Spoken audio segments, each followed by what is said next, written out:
2 दिन धरना प्रदर्शन कर दो, तहसीलदार कानून को और अटवारी पटवारी की तो खैर बालिए गिनती नहीं। एक ग्राम अध्यक्ष होता है हमारा, एक ग्राम अध्यक्ष को किसान मजदूर ठाकुर पूरन सिंह जी ये कहते हैं कि कभी दरोगा से नीचे बात मत करना, तू ग्राम अध्यक्ष है और मेरा काम है मुख्यमंत्री या सिर्फ प्रधानमंत्री से बात करना। मैं किसी डिस्ट्रिक्ट जिला कलेक्टर से बात नहीं करूंगा, और वो नहीं करता।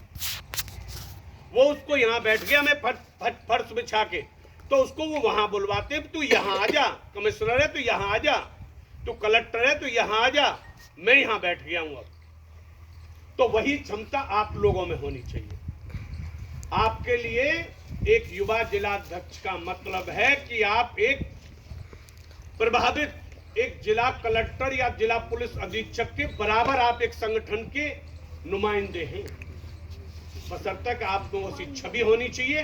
लोगों के लिए संघर्ष के लिए लड़ना सीख लीजिएगा। इनके लिए लड़ना शुरू हो जाओगे, लोग आपको जान जाएंगे, प्रशासन आपको जान जाएगा, आपकी बात सुनिए।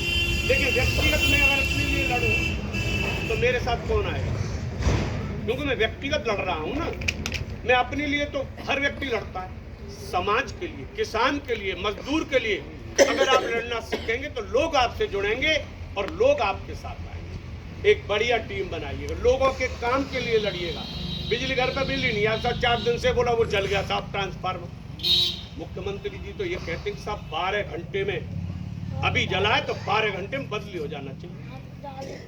अगर 12 में नहीं हो रहा, 24 में नहीं हो रहा, तो फिर आपकी आवश्यकता है वहां जाइए। भैया गांव में बिजली क्यों नहीं है? बोला नहीं है। बोला बुलाओ जेई को, बुलाओ एई को, बुलाओ एसडीओ को, वहीं बैठ जाओ फर्श बिछा करके, कहीं नहीं जाना। बिजली घर आपका घर है, आपका एक घर ये है, और लड़ाई लड़ने के लिए कहाँ कहाँ घर है? थाना आपका घर है, आपका थाने की कोई प्रॉब्लम है वहां फर्श बिछा लो, बिजली घर की समस्या है वहां फर्श बिछा लो, तहसील की समस्या है वहां बिछा लो, और जब आवश्यकता पड़े कलेक्ट्रेट तो हाथ तरफ चले जाइए, वहां कलेक्ट्रेट पर बिछा लो। आप पहले बाद में जाओगे, पहले हम पहुंचेंगे। तो ये है आपको, ये तब लड़ाई लड़ो। अलीगढ़ में 15 दिसंबर को, अभी हमने पिछले 13 तारीख को, 30 तारीख को ज्ञापन दिया था, जिलाधिकारी महोदय को बता दिया है, उनको अच्छे से समझा दिया गया है। हम लोगों को ये आंदोलन करने में कोई कठिनाई नहीं होती, क्योंकि जब हमने बना दिया, फिर अब 15 तारीख को सांकेतिक होगा एक दिन का, और उठेंगे हम तब। मैं आप सबको बताकर जा रहा हूं, आपको सबको निमंत्रण दे के जा रहा हूं।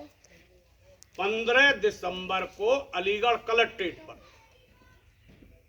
एक दिन का धरना नहीं है, वो तब तक चलेगा जब तक साथा चीनी मिल की नींव खुद करके चिनाई शुरू नहीं हो जाए, तब तक हम वहीं बैठेंगे। तो जो लोग यहां से आए वो अपना थोड़ा सा सर्दी का बंदोबस्त भी करके लाए। खाने की व्यवस्था वहां सवेरे से आपकी मिलेगी, आपको खाने की, पानी की या लेटरिन बाथरूम के लिए सारे लगे हुए सब तैयारियां मिलेंगी। आप वहां आइएगा, पहले दिन ताकत के साथ आइएगा, दूसरे दिन और बड़ी ताकत के साथ आवश्यकता पड़ेगी। तो ये मेरा आप सबको निमंत्रण है कि 15 दिसंबर को आप लोग सब लोग और अधिक से अधिक, एक जिले की तुमको जिम्मेदारी दी है, तो जिले से लोगों को इकट्ठा करके, पुराने लोगों से बात करें। एक निशांत यहाँ है, उनसे बात करें, सॉरी वो क्या नाम है, हाँ ये तो हटा दिया, नितिन शेखावत, उनसे बात करें, उनका नंबर ले लीजिएगा। वहाँ की और भी उनकी टीम है, गौतम वगैरह, उन सबसे नंबर लीजिए, सबसे बात करिएगा, और सब लोगों के साथ पूरी एक तादाद में ताकत के साथ। सबसे पहले अभी आप पर एक महीना पहले अपनी टीम बनाओ। इनकी जो समस्या है किसानों की, तहसील की है, आप बताइए सब तहसील पे, ये हमारा काम नहीं है।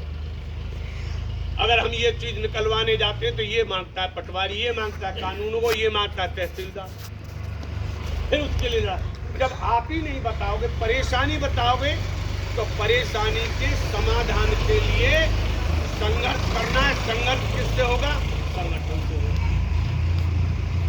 ये 2 चीजें हैं। आप बड़े सौभाग्यशाली हैं, और हम भी अपने आप को सौभाग्यशाली समझ रहे हैं कि आप किसान मजदूर संगठन ठाकुर पूरन सिंह के एक नुमाइंदे बनकर यहाँ पर काम करो। ये आपके लिए बहुत एक धन्यवाद के पात्र हैं। लोग बहुत जुड़ना चाहते हैं वहाँ, पर जुड़ना वहाँ ईमानदारी, रिश्वतखोरी नहीं। बहुत लोग आएंगे साहब हमें बना दो, हमारी गाड़ी जा रही है टोल के लिए मत लड़िएगा। अरे टोल पे तो आप में इतनी क्षमता होनी चाहिए, अपने आप निकाल देगा। उसको पता होनी चाहिए कि भाई आशिष पुंडीर आ रहा है, उसके 4 आदमी आ रहे हैं, वो अपने आप निकालेगा किसान का लिखते ही। लेकिन जिसके लिए मैं फोन करूँ या आप फोन करें तो वो नहीं है। कार्य से ही क्षमतावान व्यक्ति बनता है। खाली टोल के जो भी व्यक्ति कह रही है टोल ठीक है, टोल भी किसान के लिए एक आवश्यकता है, लेकिन मात्र उस उद्देश्य से जुड़ जाना ये हमारा उद्देश्य नहीं होना चाहिए। हमारा उद्देश्य है कि हम किसी का भला कर सकें, किसी की मदद कर सकें, किसी की परेशानी को बिना पैसे के हल कर सकें। उसके बाद हम अगर आप कुछ फायदा उठाएं तो वो बेहतर है, वो आवश्यकता है। कि अगर मैं रोज गभाना टोल से और सिकंदराबाद रोज दिल्ली जाऊंगा और रोज 500 रुपये की टोल कटवाऊंगा तो वो मुमकिन नहीं है। या तो मेरा कार्ड लगा हो तो मैं चला जाऊं तो अलग बात है, और जब नहीं है, मैं रोज नहीं जा रहा हूं, मैं रोज फिर एक कार्ड लगवाऊं या फिर डबल पैसा दे के जाऊं तो वो नहीं है।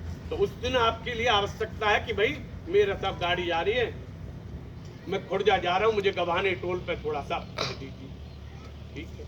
क्योंकि आप रोज तो जा नहीं रहे, आप क्यों लगाने लगे कार्ड, क्यों पैसा खर्च करने लगे। लेकिन मात्र उस उद्देश्य से जुड़ जाना ये कोई ईमानदारी नहीं। पहले आप लोगों की मदद करें, लोगों की संघर्ष के लिए खड़े हो, फिर उसके लिए अपना कुछ फायदा उठाने की कोशिश करें। मैं इससे ज्यादा जब कुछ नहीं कहूंगा। आपसे फिर एक बार सभी से कह रहा हूं, किसान हो तो लड़ना सीखो, किसान हो तो आप बोलना सीखो। किसान नहीं तो आने वाले समय में सरकारें किसी की भी हो, कोई भी है, कोई अच्छा नहीं, किसान के लिए भला कोई नहीं करने वाला। सब अपनी उद्देश्य पूर्ति के लिए करेंगे। 50 से 45 के लिए कट्टे का खाद हो गया, दाम उतने ही रहे या उससे और ऊपर चले गए। मैं ये भी नहीं कहूंगा कि गेहूं का भाव 3000 हो जाए, क्योंकि अगर गेहूं का भाव 3000 हो जाएगा तो जो मजदूर है जो रोज खरीदता है उसको तो वो 40 रुपए किलो खरीदना पड़ेगा। हम ये पक्ष में बिल्कुल नहीं है कि हर चीज की कीमत बढ़ाई जाए। हम तो सरकार से कहते कि तुम सहूलियत दे दो यार, तुम हमारे उर्वरक की कीमत कम कर दो। आप खाद पर सब्सिडी नहीं दे रहे तो खाद की कीमत कम कर दो। अब आप कितना आपने सुना होगा, कुछ दिन पहले डीएपी डुप्लीकेट राजस्थान में बहुत बड़ा प्लांट पकड़ा गया, बहुत बड़ा प्लांट जिसमें पर डे कम से कम 1 से 2 लाख कट्टे पर डे बनते थे। अब बताइए वो किसान कौन कितना लुट रहा था। हम तो सरकार से कहते तुम डुप्लीकेट ही बंद कर दो। डुप्लीकेट अलीगढ़ में छापा पड़ा है, भाजपा का इतना बड़ा मंत्री है वो कन्हैया लाल जी, आज तक डुप्लीकेट डीजल बेच रहा, 20 साल से डुप्लीकेट डीजल बेच रहा, फैक्ट्री पकड़ी गई। ऐसे आदमी को क्या करना चाहिए? उसने कितने गाड़ियों की भट्टा बिठा लिया, कितनों की गाड़ी खराब हो गई होंगी। इस आदमी को तो फांसी चढ़ा देना चाहिए। एक आदमी दूध में ही मिलावट करे जा रहा है, अरे उसको पूछो तू बेवकूफ, तू पैसा कमाने के लिए कितने लोगों को मार रहा है यार। तो ऐसी चीजें जागरूकता आनी चाहिए समाज में। पैसा कुछ नहीं है। अरे मेरा स्वास्थ्य बढ़िया तो मुझे मेरा ही नहीं सोचना, मुझे सोचना कि भाई साहब का भी स्वास्थ्य मेरे जैसा रहे। वो तभी तो रहेगा जब मैं इनको डुप्लीकेट दवाई बेच रहा हूँ। मैं अगर दवाइयों की दुकानदार हूँ और डुप्लीकेट दवाई बेच रहा हूँ तो जहरी तो बेच रहा हूँ। मैं तो लोगों को मार रहा हूँ, किस उद्देश्य से? अपना पैसा कमाना। तो वो छवि तो नहीं होनी चाहिए लोगों में। मैं आपसे यही अनुरोध करूंगा कि एक किसानों का एक बढ़िया एक ग्रुप, एक अच्छा एक संगठित संगठन जैसा है हमारा, वैसा यहाँ बनना चाहिए। वैसे लोगों के काम होने चाहिए। गांव की 1000 समस्याएं। कलंग में एक फैक्ट्री खोल रही हापुड़ के पास, डंपिंग यार्ड, किसानों की जमीन जानी। उन्होंने कहा कि हम डंपिंग यार्ड यहाँ नहीं बनाने देंगे। बड़ा उसमें प्रशासन ने बोला ये कर देंगे वो कर देंगे। मात्र 150 किसानों ने कलंद में डंपिंग यार्ड नहीं बनने दिया। सरकार को वो डंपिंग यार्ड उठा करके और गंगा किनारे ले जाना है। ये होती है किसानों की ताकत, एकता। मैंने अलीगढ़ में पिछली बार 2023 में कलेक्ट्रेट जैसे में जब महिला थी वो डीएम साहब चली गई, कमिश्नर बनती गई, 11:30 बजे ताला लगा दिया था, ताला। उन्होंने कहा कि मुझसे 5 आदमी मिलने आएंगे। हमने की 500 आदमी की पंचायतें कहाँ आएंगी आप? ये मिलने वाले बुजुर्ग वाले हम हैं ही नहीं लोग। जो आप कहें सबको बताएं, मेरे कान में बताने से मुझे तो पता है आप क्या बताएंगे। और आना पड़ा। ये है आपकी ताकत, ये है किसान की ताकत। आप किसी कचहरी में चले जाइए, किसी कलेक्ट्रेट में चले जाइए, किसी तहसील में चले जाइए, और मैं आपको बता रहा हूं जहां 20 किसान खड़े हो जाएं और वहां काम ना हो, असंभव, हो ही नहीं सकता। बशर्ते वो 20 किसान एक मन के होने चाहिए, एक सही कार्य के लिए वहां गए हो। कभी ऐसा नहीं है कि वो कार्य ना हो। इसलिए आपसे यही मेरा पुनः निवेदन है कि एक अच्छा संगठित संगठन जो है हमारा, वैसे ही आप संगठित रहें, वैसी एक युवा टीम बनाएं। आपके पास कम से कम 25 आदमी के लिए मैं बता दूंगा क्या कौन से पद हैं, उन आदमियों को बनाइएगा, 25 को जोड़िए। और हर सबसे बड़ा ताकत पर जो पद है वो है ग्राम अध्यक्ष। जो आपके एक गांव का जो अध्यक्ष है वो सबसे बड़ा पद।